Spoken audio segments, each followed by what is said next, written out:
Ang 10 magandang lugar para manirahan sa Florida. Naples, Florida. Isa sa mga pinakamahusay na lokasyon upang mabuhay dahil mayroon itong tahimik na mga beach, mahusay na kainan, at ilan sa mga pinakamagagandang sunsets na nakita namin. Seryoso, naganap ito sa pangalawang lugar sa Estados Unidos. Pinakamahusay na lugar ng Florida upang mabuhay ang Rango mula sa balita.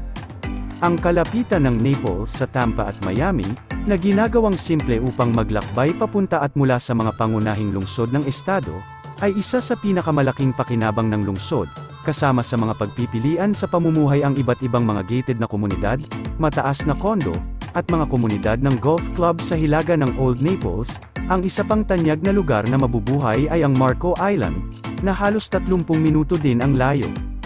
Coconut Grove. Ang pagsasama ni Miami sa listahan ng Estados Unidos ay hindi nakakagulat.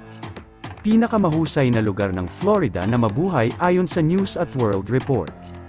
Ang Miami, ang pinakapopular na rehiyon ng Sunshine State, ay nagsisilbi sa parehong lokal na Floridians at mga bisita. Habang hindi mo nais na magtatag ng isang bahay mismo sa gitna ng nakaganyak na lungsod ng Miami, maraming mga kaakit-akit na mga suburbs sa malapit, kabilang ang Coconut Grove. Ang lugar na ito, na kung saan ay ang pinakalumang kapitbahayan ng Miami, ay tinutukoy ng mga independenteng pag-aari ng mga eateries, mga tindahan ng pugo, at ang iyong pagpili ng mga bukas na berdeng lugar. Bilang karagdagan, nagbibigay ito ng isang seleksyon ng mga matahimik na mga pamilya na may pamilya na malapit sa mahusay na mga paaralan at mga pasilidad na palakaibigan. Ang isa pang mahusay na nagustuhan na kapitbahayan ng Miami, Coral Gables, ay nasa loob ng isang maikling distansya mula sa Coconut Grove.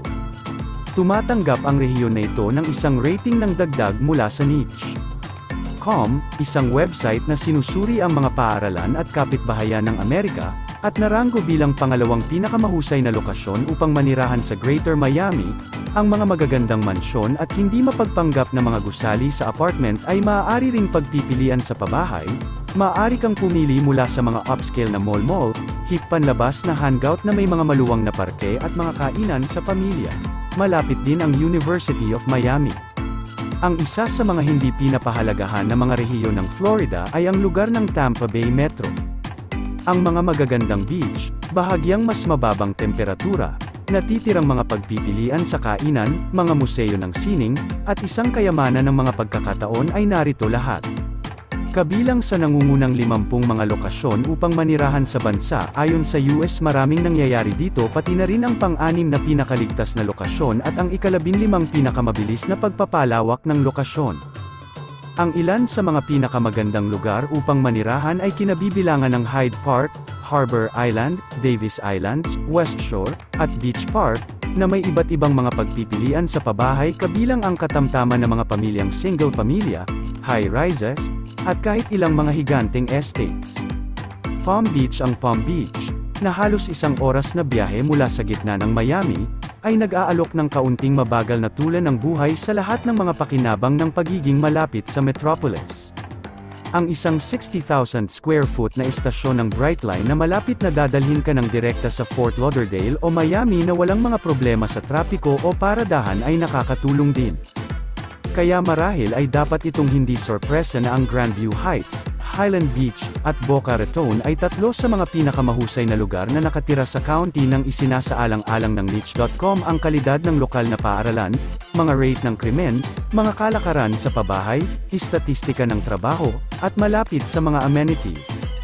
Jacksonville. Malaki ang Jacksonville, talagang malaki. Isa sa mga pinakamalaking lungsod sa Continental US, sa 840 square milya, mayroon itong higit sa 22 milya ng mapayapang beach, daan-daang mga payapa na parke at berdeng lugar, isang kayamanan ng lokal na sining at kasaysayan, at isang maunlad na eksena sa pagkain.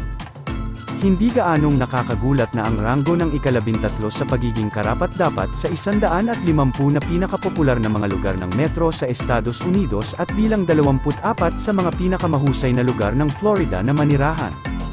Nagdagdag ng nakakaaliw na impormasyon, na may higit sa 80,000 ektarya ng mga parke, kabilang ang 3 pambansa, 7 estado, at higit sa 400 mga lokal na parke. Ang Jacksonville ay may pinakamalaking sistema ng parke ng metropolitan sa bansa, kaya marahil ay nais mong gumastos ng maraming oras sa labas habang narito ka. Aventura, ligtas. Suriin. May perpektong nakatayo. Suriin.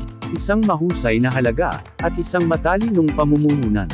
Gumawa ng isang dobleng tseke. Mula sa mas maraming mga pag-aari sa kahabaan ng Biscayne Bay hanggang sa maraming at makatwirang presyo ng mga apartment kaagad sa silangan ng West Dixie Highway, ang Aventura ay mayroong lahat. Nakakatulong din ito na tahanan ito ng isa sa pinakamaganda at pinakamalaking mall sa bansa. Lakeland. Ang paglipat sa Lakeland ay may maraming mga pakinabang, kabilang ang pagiging isa sa mga pinakadakilang at pinakaligtas na lokasyon upang mabuhay at magretiro, ayon sa niche. Sa isang personal na tala, hindi kami sigurado kung ano ang pinakakasiyasya namin tungkol sa lugar. Ang iconic na arkitektura ng Frank Lloyd Wright, ang kagandahan ng Hollis Garden, tahanan sa halos 10,000 blooms, o ang katotohanan na ito ay isa sa mga pinakakaakit-akit na lugar sa buong estado. Spoiler alert, makikinabang ka rin sa pagiging malapit sa mga parke ng tema ng Orlando. Pansarang Panaklo. St. Petersburg. Mag-isip ng Saint, si Pete bilang kamag-anak na kamag-anak nito, din sa rehiyon ng Tampa Bay. Maaari kang makinabang mula sa pamumuhay malapit sa isang maunlad, mabilis na pagpapalawak ng lungsod habang sabay-sabay na nasisiyahan sa pagiging matatag at pagkaantala na may pamumuhay sa isang tahimik na bayan ng beach. Hindi sa banggitin na nakatanggap ito ng isang ranggo ng number 41 sa listahan ng Wallet Hub ng pinakamahusay na mga lungsod na tumatakbo sa Amerika, na sinuri ang kahusayan kung saan pinamamahalaan ng mga lokal na awtoridad ang kanilang mga komunidad. Sarasota. Inilagay ni Sarasota sa nangungunang 10 sa Estados Unidos. Noong 2022 hanggang 2023, ang News at World Report ay nagraranggo sa County No. 9 at Florida number 1 sa listahan nito ng mga pinakamahusay na lugar upang mabuhay. Ang ganda talaga. Hindi ang Sarasota ay ang lugar na pupuntahan kung nais mo ang pamumuhay sa beach ng walang gastos at trapiko ng Miami. Ang reputasyon ng lungsod para sa mabilis na paglaki, ligtas na mga komunidad, at isang pangkalahatang maayos na kapaligiran ay kapaki-pakinabang kahit na ang lungsod ay may sariling app para sa paghahanap ng mga hindi natuklasang mga beach, ang mga bahay na mas malayo sa lupain. Sa rehiyon ng Bradenton, ay may posibilidad na mas mababa ang gastos sa average kung nais mong makatipid ng pera, ayon sa data mula sa Zillow. Fort Myers. Ayon sa US Balita, ang Florida ay tahanan ng ika-10 pinakamagandang mga lugar upang manirahan. Balita, ang sinumang naghahanap upang manirahan sa pinakamagandang bahagi ng Florida sa isang budget ay mahahanap ang rehiyon ng Fort Myers Cape Coral na isang tanyag na pagpipilian.